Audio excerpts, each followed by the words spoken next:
My beautiful sisters and brothers, it has always been so great to listen to the prophet of the church, that is President Russell M. Nelson. And I went through some of the talks that he used to give when he was still the apostle. There was this talk that he gave because I was really this week struggling with certain things, and I decided just to fast and pray about these things that were happening in my life. And as I was praying very hard, the intuitions and minds and thinkings, all of them were being actually, led to a prophet. And I was always being shown, like, listen to the prophet, listen to the prophet, listen to his messages. And I came across this talk that he gave some times back when he was still, I think he was still a member of the Quorum of the 12, or maybe he was already a prophet. But he gave a very powerful talk about prayer. And this is what he said. It's a talk that I'm learning a lot. And I will actually share with you what I learned about this talk. Please welcome. Let us just listen to this talk together. In this day of computers, phones, and pagers, people communicate with one another better than ever before. Even so, good communication is often lacking. Recently, while visiting a nursing care facility, I spoke with a woman about her family. She told me that she had 3 sons, 2 of whom visit her regularly. "What about your 3rd son?" I asked. "I don't know where he is," she replied tearfully. "I haven't heard from him for years. I don't even know how many grandchildren I have." If such a mother yearns to hear from her sons, it's easy to see why a loving Father in heaven wants to hear from his children. Through prayer, we can show our love for God, and he has made it so easy. We may pray to him anytime. No special equipment is needed. We don't even need to charge batteries or pay a monthly service fee. Some people pray only when confronted with personal problems. Others don't pray at all. Now, Scripture makes this observation: "You do not remember the Lord your God in the things with which he hath blessed you, but ye do always remember your riches, not to thank the Lord for them." Prophets have long told us to pray humbly and frequently. Jesus taught us how. We pray to our Heavenly Father in the name of Jesus Christ by the power of the Holy Ghost. This is the true order of prayer, in contrast to vain repetitions or recitations given to be seen of men. Jesus revealed that we pray to a wise Father who knows what things we have need of before we ask him. Mormon taught his son Moroni that we should pray with all the energy of heart. Nephi exclaimed, "I pray continually for my people by day, and mine eyes water my pillow by night. And I cry unto my God in faith, and I know that he will hear my cry." The sweet power of prayer can be intensified by fasting on occasion when appropriate to a particular need. Prayers can be offered even in silence. One can think a prayer, especially when words would interfere. We often kneel to pray. We may stand or be seated. Physical position is less important than is spiritual submission to God. We close our prayer in the name of Jesus Christ. Amen. When we hear another's prayer, we audibly add our amen, meaning, that is my prayer too. When should we pray? The Lord said, search diligently, pray always, and be believing, and all things shall work together for your good. Alma said, counsel with the Lord in all thy doings, and he will direct thee for good. Yea, when thou liest down at night, lie down unto the Lord, that he may watch over you in your sleep. And when thou risest in the morning, let thy heart be full of thanks unto God.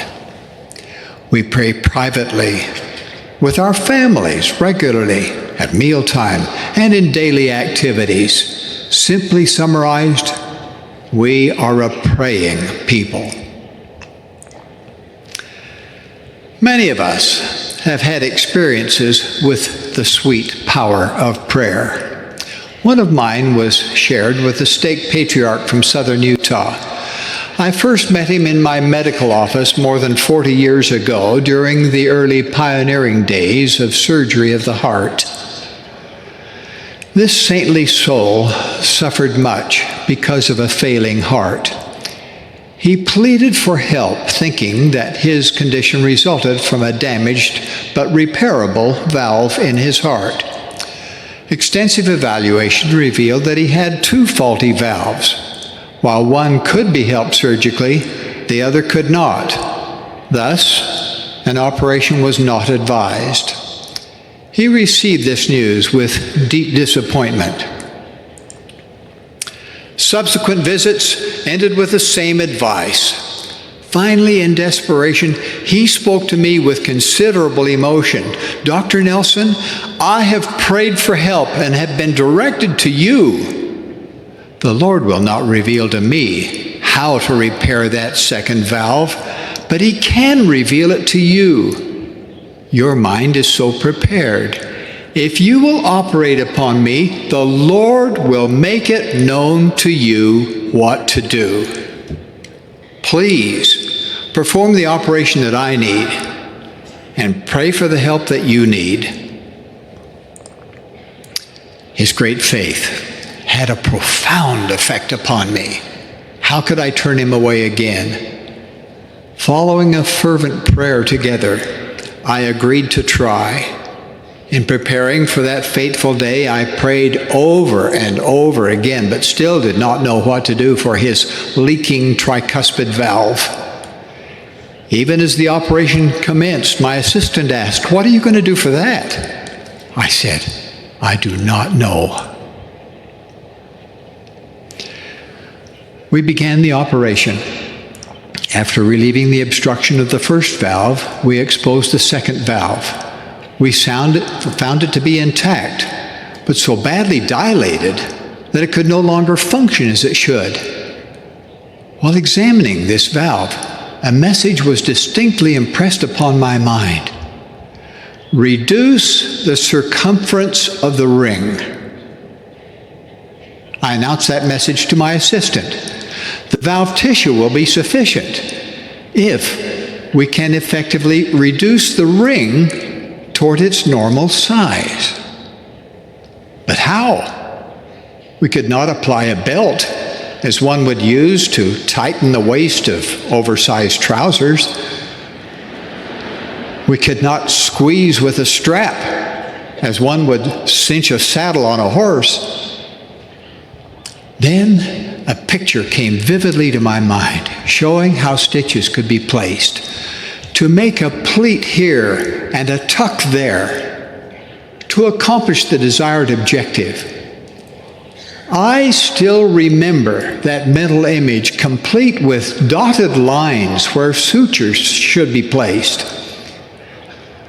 The repair was completed as diagrammed in my mind.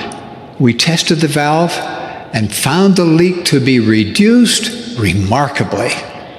My assistant said, "It's a miracle." I responded, "It's an answer to prayer." The patient's recovery was rapid and his relief gratifying. Not only was he helped in a marvelous way, but surgical help for other people with similar problems had become a possibility. I take no credit. Praise goes to this faithful patriarch and to God, who answered our prayers. This faithful man lived for many more years and has since gone to his eternal glory. When we pray, we should not presume to give counsel, but should inquire of the Lord and hearken to his counsel.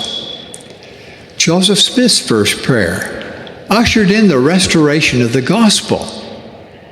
In 1833, he received the word of wisdom after asking the Lord for counsel. The revelation on the priesthood received in 1978 by President Spencer W. Kimball came after intense inquiry.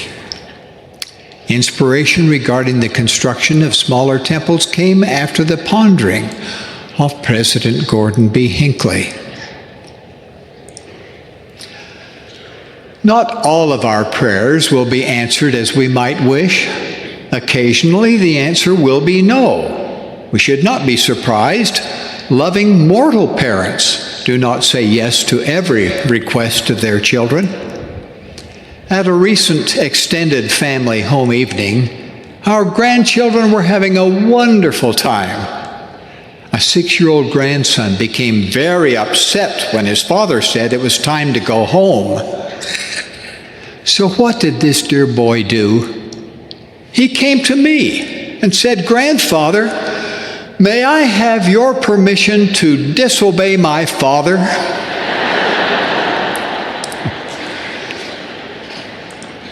I said, "No, sweetheart. One of life's great lessons is to learn that happiness comes through obedience. Go home with your family and you will be happy." Though disappointed, he dutifully obeyed. We should pray in accord with the will of our Heavenly Father. He wants to test us, to strengthen us, and to help us achieve our full potential. When the prophet Joseph Smith was held in Liberty Jail, he pled for relief. His prayers were answered with an explanation. "All these things shall give thee experience, and shall be for thy good." I have felt impressed to conclude this message on prayer with a prayer, presented as a hymn. The Lord has said that the song of the righteous is a prayer unto me. The music comes from our book of hymns, for which I have written new words. With thanks to Craig Jessup, Mac Wilberg, and other dear friends in the Tabernacle Choir, we may hear that song of prayer. Brother Jessup, please. We will notice that great testimony there that President Nelson gave about prayer. And at times people think that when you are a professional, you know everything, that there are so many things that you know and all that. But believe you me, when you're a professional, that is only the opportunity for you to have been prepared. Prepare yourself. But there are some limits whereby the Lord will actually, use you. You will need the Lord in some other limits. You will need the Lord in some other limits. And that is when you will know that even if you're a professional, the Lord is still over all. The Lord is still over all. He is the one who is in control. And I like the testimony the prophet gave about that surgery. Prayer, my wonderful brothers and sisters, is a very wonderful tool, and we need to be very prayerful every now and then so that we can be in tune with the Spirit and learn of Him, of the things that He wants us to know. Because at times people don't pray. There are people who just want to pray because they have challenges. And that is one of the greatest lessons I learned throughout my fasting period of last week. It came very vividly that at all times, Heavenly Father would want us to commune with Him, to discuss with Him, in success, in failure, he wants you to be there. Talk to him. And at times people are driven to talk to him only when they are actually experiencing a certain failure. They experience a certain challenge. That is when they want to put God first. But when they succeed, they forget about him. They forget about God. They think it is their own hard work. But one thing is that when we pray, we should always remember that God is in control. Now think of it this way.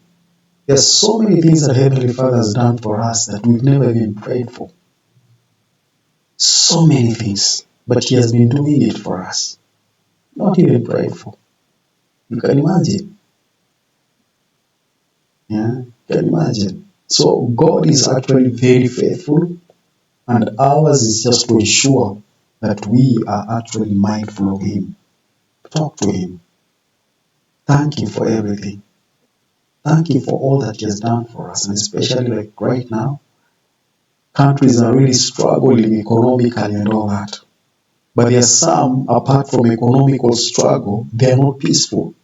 They are being bombed every now and then. A child can hardly get a meal because of missiles. Houses have dropped because of missiles. But your country is very peaceful. Despite the challenges that you're facing, but your country is still very peaceful. Be prayerful for that and thank God for it. Thank God for it. People are going through a lot outside here. And that's why we are reminded that we need to be very, very prayerful in a lot of things. We need to be very prayerful, whether we are in anger, whether we are in challenges, whether we are mourning, whether we are bereaved, whether we are hurt, whether do not feel good. God still wants us to be prayerful in everything. Otherwise, thank you very much. God bless you. I'm looking forward to see you again next time.